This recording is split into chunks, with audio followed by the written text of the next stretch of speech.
She has cancer and only has 3 months to live, but what her dog did shocked the medical system.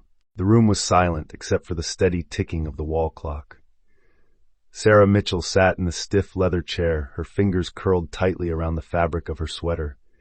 The air smelled of antiseptic and old paper, a scent she would forever associate with this moment. Across from her, the doctor's face was unreadable, yet his eyes carried the weight of the words he was about to say. He took a slow breath before speaking. "I'm so sorry, Sarah.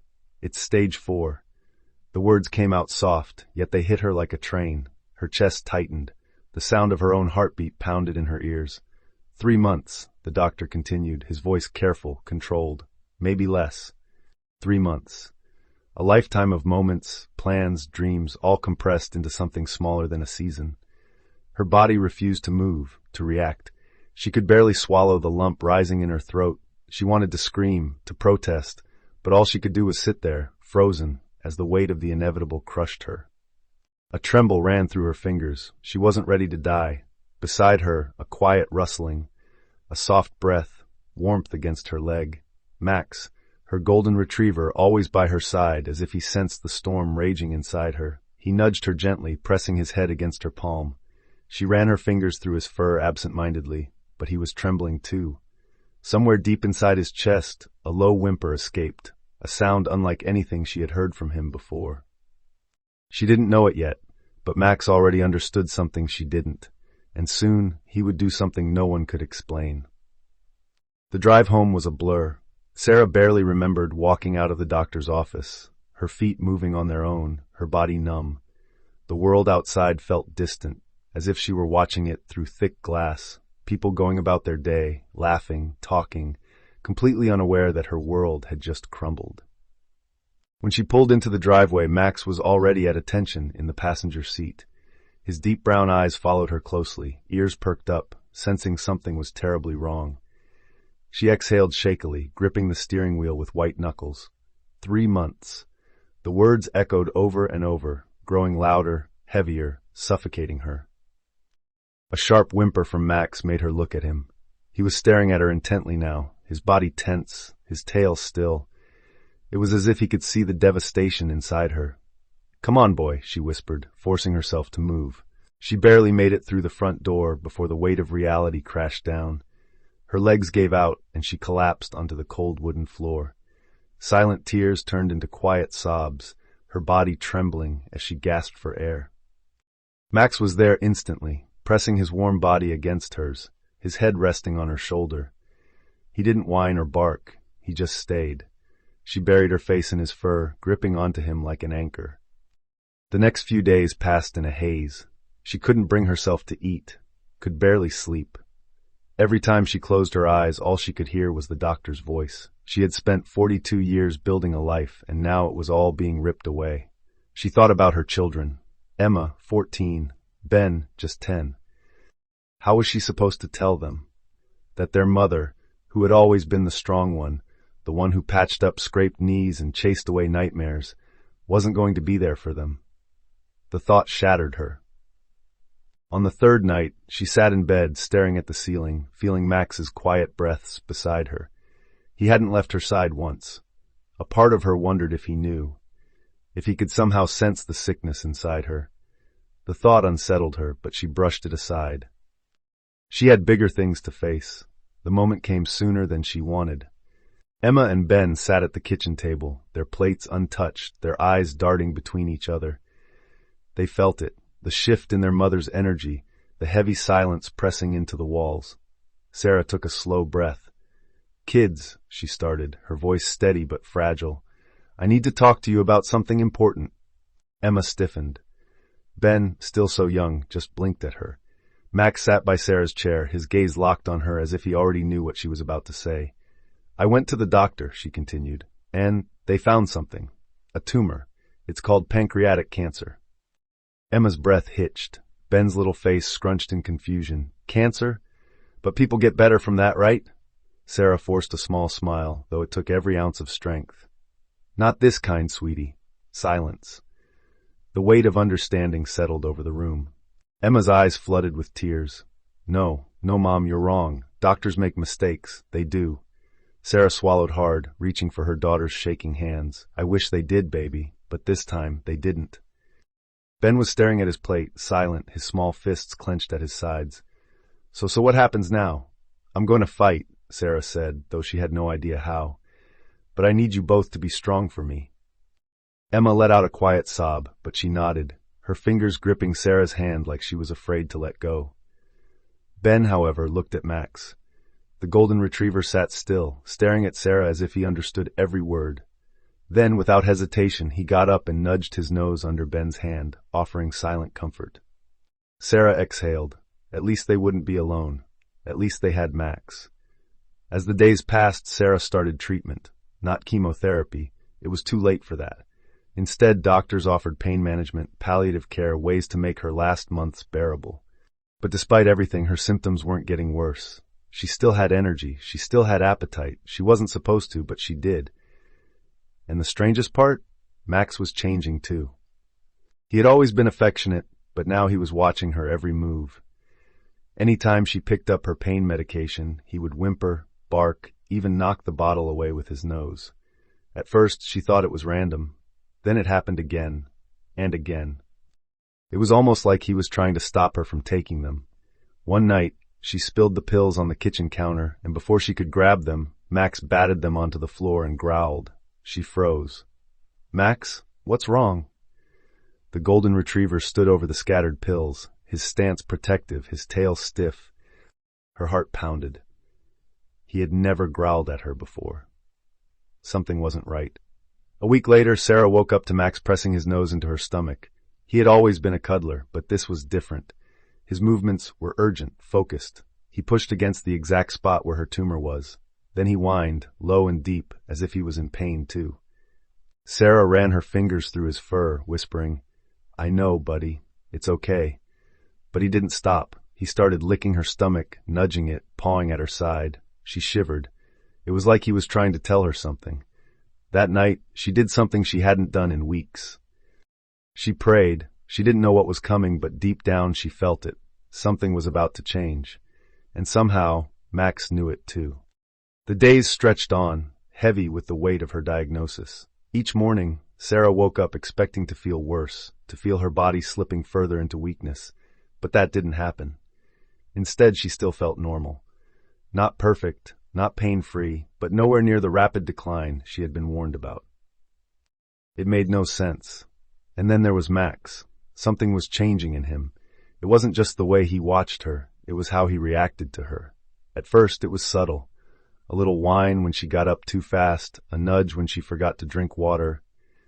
Then it escalated. One evening, Sarah sat curled up on the couch, staring at the untouched meal in front of her. She wasn't hungry. Cancer did that, made food taste like nothing. But Max didn't accept that. He climbed onto the couch and nudged the bowl toward her, his tail still, his deep brown eyes locked onto hers. Max, I'm not hungry, she sighed, reaching out to scratch behind his ear. But instead of leaning into her touch like he always did, he pressed his nose against her stomach again. Hard. Sarah gasped. It wasn't painful, but the urgency in his touch sent chills down her spine. Then came the whimper. It was low, almost like a cry, filled with something that wasn't just sadness, it was fear. Sarah swallowed. Max, what is it? He kept staring at her stomach, then back at her face. A thought flickered in her mind, one she immediately dismissed as ridiculous. No, it's just a coincidence. He's just being overprotective because I'm sick. But deep down, something inside her whispered otherwise. It wasn't just her eating habits that Max was fixated on. A week later, Sarah stood at the kitchen counter, her pain medication bottle in her hands. The doctors had told her to take them regularly to manage her symptoms, but she had been putting it off. For some reason, she felt better when she didn't take them. As she twisted the cap off, Max suddenly jumped up, knocking her hand sideways. The pills spilled onto the counter. Max, she gasped, startled. The golden retriever stood there, panting, ears pinned back, tail stiff. He was staring at the spilled pills as if they were poison. Hey, what's wrong with you? She bent down to pick them up. Max barked sharply, not a playful bark, not a scared bark, a warning. Sarah froze. Max never barked at her like that. Slowly, she closed her fingers around the pills and looked at him. You don't want me to take these, do you? His body tensed. Then, to her absolute shock, he lifted his paw and swiped the pills off the counter. They scattered to the floor. Max! He didn't move. He just stood there watching her, waiting. Sarah's heart pounded. She didn't understand why, but a deep, primal instinct inside her told her to listen. She hesitated for a long moment, staring at the little white pills scattered across the kitchen floor. Then, almost as if in a daze, she reached out and swept them into the trash. Max's tail wagged once. A chill ran down her spine. What the hell is happening? That night, sleep wouldn't come. Sarah lay in bed, staring at the ceiling, feeling Max's warm body curled beside her. His steady breathing should have comforted her, but something about him felt different. He was awake. She could feel it. His breathing was too alert, too shallow. Then, just past midnight, Max suddenly stood up on the bed. Max? She murmured sleepily. He didn't respond. Instead, he leaned over her and began sniffing her stomach, right where her tumor was. A chill ran down her spine. Then he started licking the spot, not playfully, not lazily, with purpose. Sarah sat up, her heart hammering. Max, what are you doing? He didn't stop. If anything, he pressed his nose harder against her abdomen, whining softly. And that's when she felt it. A strange warmth. It spread from the exact spot where he was licking. Sarah gasped. Her hand flew to her stomach, expecting to feel something wrong, pain, discomfort. But instead, she felt relief, like something inside her had been soothing itself. She shivered. This wasn't possible. Max, she whispered, her voice barely audible. What are you doing to me? But Max just looked up at her, his eyes filled with something she couldn't explain. Then, just as suddenly as he had started, he lay back down, this time pressing his entire body against her stomach. Sarah sat there frozen, feeling his warmth sink into her, and for the first time in months, she slept without pain. The next morning, Sarah woke up feeling different, stronger. She checked the clock.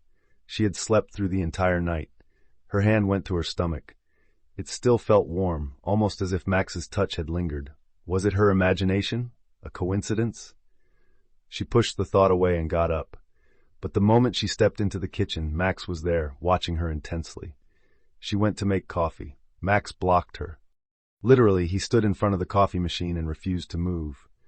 Max, come on, she sighed. He didn't budge. She tried stepping around him. He leaned against her legs, hurting her away. Sarah exhaled, frustrated. All right, fine. No coffee. Max wagged his tail. She narrowed her eyes at him. You're acting really weird, you know that? He barked once, and that's when she noticed something. She wasn't tired, no coffee, no pills, and yet her body felt lighter. She placed a hand over her stomach. No pain. Her heart pounded. That's impossible. Days passed, and the pattern continued. Max refused to let her eat processed food. He wouldn't leave her alone unless she drank more water. And every single night, he lay across her stomach like he was protecting her from something. Sarah didn't know what was happening. She only knew one thing. Her body wasn't getting worse. And according to her doctors, it should have been. Max knew something, and for the first time since she was diagnosed, Sarah started to believe. Maybe, just maybe, she wasn't dying after all. The days drifted by, each one wrapped in an odd, quiet kind of tension. Sarah woke up each morning expecting to feel the sickness clawing deeper into her body, but it never came. The weight of exhaustion she had carried for months no longer felt suffocating. The pain, once a dull, unrelenting ache beneath her ribs, had softened. It was still there, lingering in the background, but something was holding it at bay. She wasn't sure what to make of it. Max remained her constant shadow, his golden fur brushing against her legs whenever she moved. It was as though he had given himself a new purpose, watching her, guiding her, correcting her. She had stopped questioning it. Every morning, he would lead her to drink water first before she could do anything else. If she ignored him, he would nudge the glass toward her with his nose, his quiet insistence leaving no room for argument. She listened. When she reached for something processed, something easy, crackers, microwave meals, a frozen dinner, Max would sit by the fridge, unmoving, watching. The look in his eyes wasn't stern or demanding. It was something else, a plea. She found herself obeying, cooking fresh food, eating real meals, and with each day something strange happened. She wasn't getting worse. One evening, as she stepped out of the shower, she caught a glimpse of herself in the mirror. She paused, wiping a hand across the foggy glass, revealing the woman behind it. Her skin looked different, less sunken, less pale. There was a color returning to her cheeks, a glow she hadn't seen in months. She lifted her arm, expecting to see the sharp ridges of her collarbone pressing through her skin. But no, there was softness where there should have been bone. She pressed a hesitant hand against her stomach. For the past few months, she had lived with the constant, undeniable presence of something foreign inside her. The tumor, the intruder, the thing that was killing her. But now, she wasn't so sure. The sensation was different, not gone, but changed. Sarah hadn't planned on seeing her doctor again. What was the point? She had been given a timeline, an end date, and nothing was supposed to change that. But something was changing, and she needed answers. The sterile scent of the clinic made her stomach twist, a reminder of the day she had been handed her death sentence. She gripped the edge of the chair, her pulse a steady drum beneath her skin. The doctor glanced at her file, then at her, his brow furrowing. "You're looking well?" he said, almost cautiously. Sarah nodded, swallowing. "I feel well." His eyes flickered with something, doubt. "Let's run some tests," he said, flipping the folder shut, "just to see where we are." The minutes dragged. The air in the small examination room felt thick, pressing in on her chest. She had told herself that she wasn't hoping for a miracle, that this was just curiosity, that she was simply checking. But now, sitting on the crinkling paper of the exam table, her hands cold and fidgeting, she realized she was terrified that it had all been a lie, that her body was still betraying her, still dying. Max had made her believe in something beyond logic, beyond medicine, beyond reason. But what if she had been wrong? The door opened, and the doctor stepped inside, his face unreadable. He held a sheet of paper in his hands, scanning it before looking up. Sarah felt the world slow down. "You need to see this," he said, setting the paper down in front of her. She hesitated before looking, and when she did, her breath caught.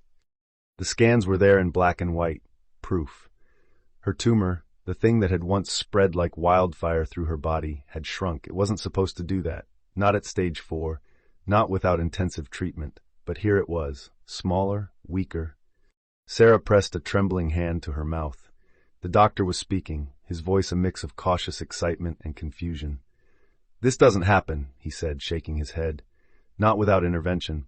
And even then, at this stage," he exhaled sharply, "frankly, I can't explain it." Sarah's mind raced. She could.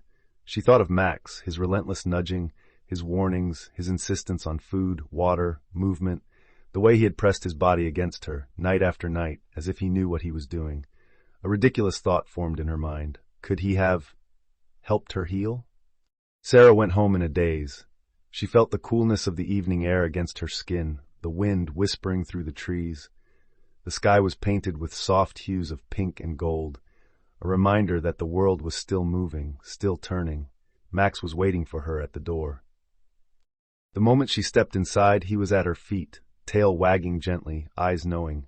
Sarah sank to her knees, wrapping her arms around his thick golden fur, pressing her forehead against his.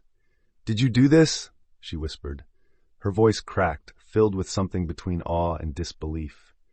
Max exhaled softly, his body warm against hers. He licked her cheek once, then nuzzled her shoulder, as if saying, "You already know the answer." Sarah's story didn't stay quiet for long. Doctors began taking notice. Scientists, researchers, they all wanted to know how, why. Could dogs not only detect cancer but somehow help reverse its effects? Some called it a miracle. Others called it instinct. Sarah called it love. Max had known, before any doctor, before any test. He had known, and he had fought for her in the only way he could. By guiding her, by warning her, by refusing to let her give up. And in the end, against all odds, she had survived. Sarah didn't know what the future held, but she did know one thing. She had more time, and she would spend every moment of it with Max. Because some miracles don't come in the form of pills or surgeries. Some miracles have fur and a wagging tail. The world outside moved as usual. Cars rolling down streets, people rushing through their daily lives, unaware that somewhere in a quiet suburban home, something extraordinary had happened. Sarah sat at her kitchen table, a cup of tea growing cold in her hands. The steam curled in the air, disappearing before it could reach the ceiling. Across from her, Max lay stretched out on the floor, his tail flicking lazily. He didn't know that the phone call she had just finished had changed everything. Her doctor had called, his voice tinged with something unfamiliar, excitement. "Sarah, I need you to come in. The hospital wants to run more tests. They think your case could help us understand something new." Sarah had agreed. Not because she cared about the science. She had never been a believer in medical breakthroughs or the idea that miracles could be studied under microscopes. She agreed because deep down she wanted answers. How had this happened, and how had Max known? The hospital smelled like antiseptic and quiet fear, the kind of place where hope and grief lived side by side. Sarah sat in an examination room, the hum of machines filling the silence. The doctors around her weren't just her regular team. These were specialists, researchers, people who had studied cancer their entire lives. She felt like a specimen under a magnifying glass. The lead oncologist, Dr. Reynolds, flipped through her newest scans, his brow furrowed. "This isn't something we see," he murmured. His fingers traced the outline of the tumor, or what was left of it. Shrunken, inactive, it was retreating. Sarah clenched her hands in her lap. "What does it mean?" The doctor exhaled. "We don't know, but we do know that something slowed the progression significantly, and given your timeline, that shouldn't have been possible." Another doctor, younger, eager, chimed in.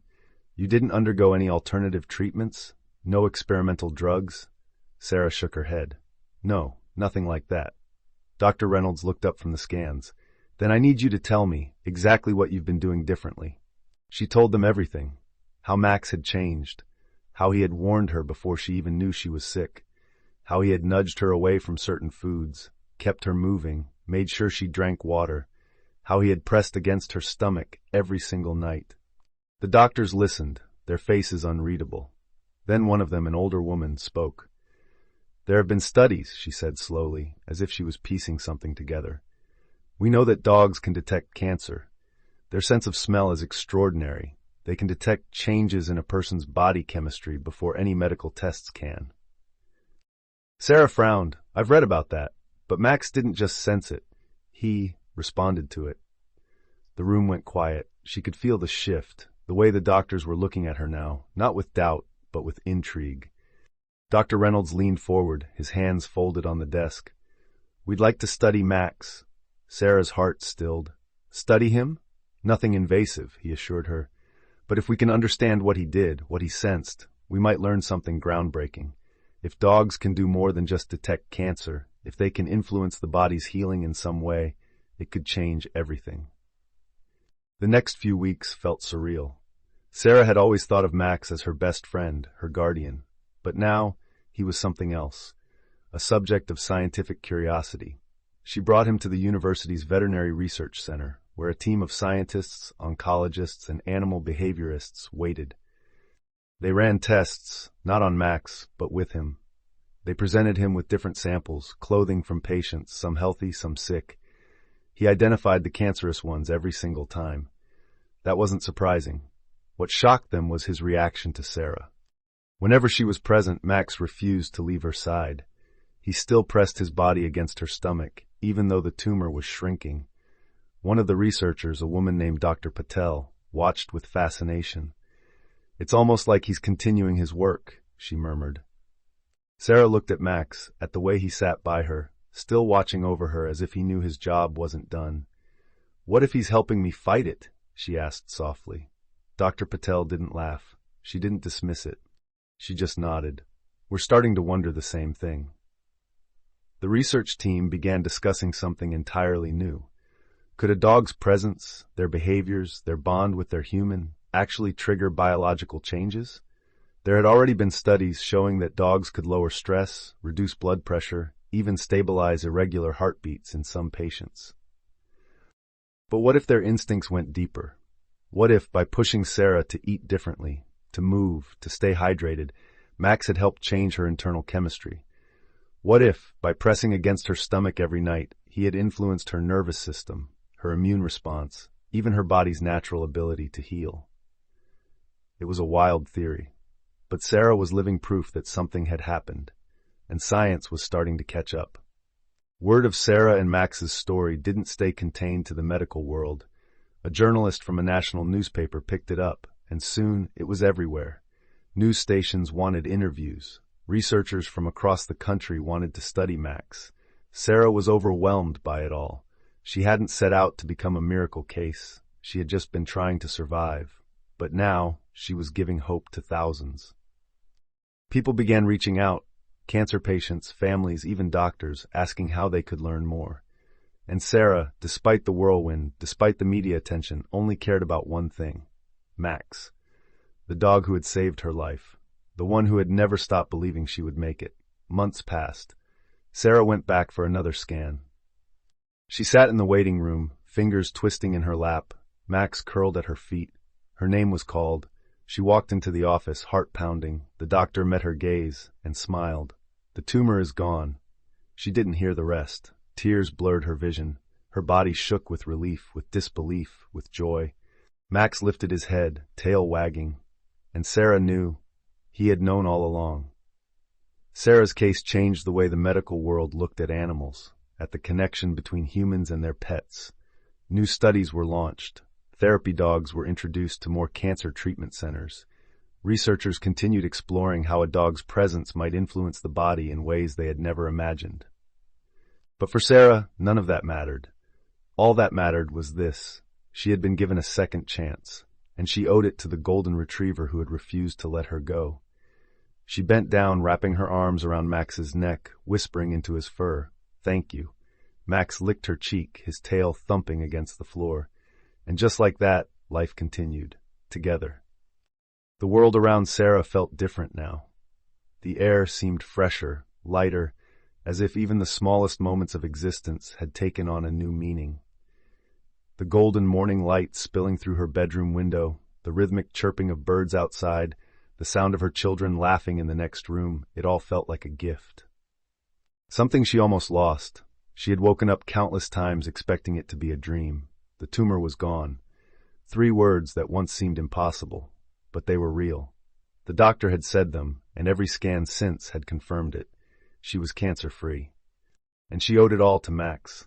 She turned her head to see him sprawled on the bed beside her, his golden fur shimmering in the sunlight. He lay there peacefully, but even in his sleep, his body was close to hers, as if his job wasn't done yet. Sarah reached out, running her fingers through his soft fur. "You saved me," she whispered. Max didn't open his eyes, but his tail gave a lazy thump against the mattress. He knew. It had been months since the moment in the doctor's office when she had heard the impossible news.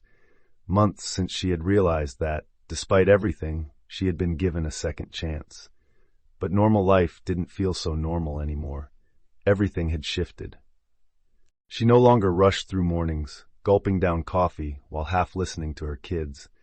Now she woke up early to watch the sunrise with Max, breathing in the cool air, feeling the quiet peace of simply being alive. She no longer filled her days with stress, worrying about the things that didn't matter. Instead, she focused on what was real: her children, her health, her time. She was different now. And because of that, she knew she couldn't just go back to the way things were. Max had taught her something profound. There were other people out there who were just like her. People who were sitting in sterile hospital rooms, staring at expiration dates they had been given. People who needed hope, and she knew what she had to do. Sarah wasn't a doctor. She wasn't a scientist. She didn't have medical degrees or research funding. But she had a story. And she had Max. That was enough. She started small, writing about her experience, sharing it online. At first, it was just a blog, something she never expected anyone to care about. But then, people did. The story spread. Thousands of people reached out, sharing their own experiences with animals who had detected their illnesses before any doctor had. Stories of dogs who wouldn't leave their owner's side, who had sniffed, nudged, or barked until someone listened. Sarah had thought she was the only one. She wasn't. And that realization changed everything. It didn't take long before scientists and medical professionals started reaching out. The case had sparked global interest. Universities began launching new studies on canine cancer detection. Some hospitals even started training specialized dogs to work alongside oncologists, testing their ability to sense cancer in early stages. Sarah was invited to speak at conferences. She met researchers who had spent years studying this field, people who were finally seeing proof that dogs weren't just emotional companions. They were healers. She found herself sitting across from doctors, from journalists, from scientists who wanted to know more about Max. How did he do it? How did he know? She didn't have the scientific words for it. She only knew that he had saved her life. And if what he did for her could be understood, studied, and shared, then maybe, just maybe, he could save millions more. Despite all the recognition, the interviews, the media attention, Max remained the same. He was still just Max, her golden retriever, her best friend, her guardian. And even though the cancer was gone, he still watched over her. Every morning, he still nuzzled her awake, ensuring she started her day with a deep breath of fresh air. Every night, he still pressed his body against her stomach, as if making sure nothing was coming back. Sarah sometimes wondered if he knew something she didn't. Maybe his job wasn't finished. Maybe he was still protecting her, still keeping the illness away in a way science would never understand. Or maybe he just loved her too much to stop.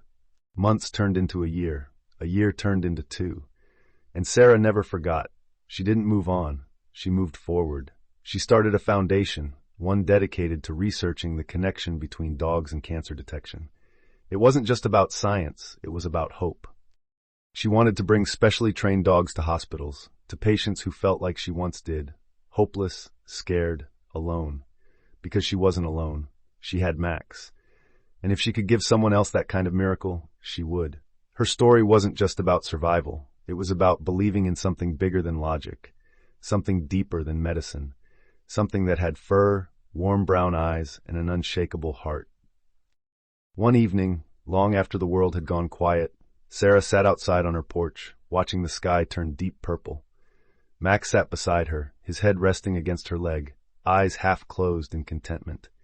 She reached down, running a hand through his golden fur, letting the silence settle between them. No words were needed, because they both knew. She was alive because of him. Not just because he had detected the sickness, not just because he had warned her, guided her, healed her, but because when everything had felt darkest, when she had been ready to surrender, Max had refused to let her go. And maybe, just maybe, that was the kind of medicine that couldn't be studied. The kind that only existed between a human and the dog who refused to say goodbye. Life is full of mysteries, some that science can explain, and others that defy logic. Sarah's story isn't just about survival.